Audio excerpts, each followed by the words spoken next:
Ndugu zangu wa Tanzania, habari za saizi. Kwanza naomba tujipongeze sana kwa kuweza kufanya maandamano ya amani siku ya jana. Kiharaka ukiangalia unaweza ukasema kwamba jana tumeshindwa. Hapana, tumefanya maandamano ya amani sana jana. Tumeweza kuparalyze uchumi wa nchi kwa masaa 24. Hamna kilichofanyika Tanzania nzima. Mostly maeneo mengi ya Tanzania. Na huo ni ushindi. Kwa serikali ambayo inathamini mapato, inathamini mali kuliko kitu kingine chochote, kwa siku ya jana tumeweza kuparalyze uchumi.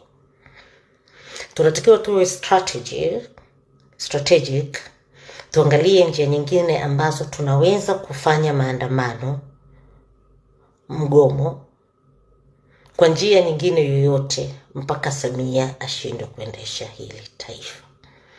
Kwa hiyo ndugu zangu wa Tanzania, msikie kwa nanili donda yani watu wanakuambia umeshindwa, sijui umeshindwa maandamano. Hapana, hatujashindwa. No, hatujashindwa. Tumeparalyze uchumi mzima wa taifa. Nchi nzima jana ilikuwa kwenye lockdown. Corona yenyewe haikufanya taifa likao kwenye lockdown.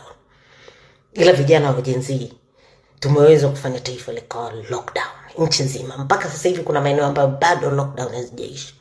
Kwa hiyo mtu akiniambia tumeshindwa kwa milengo gani?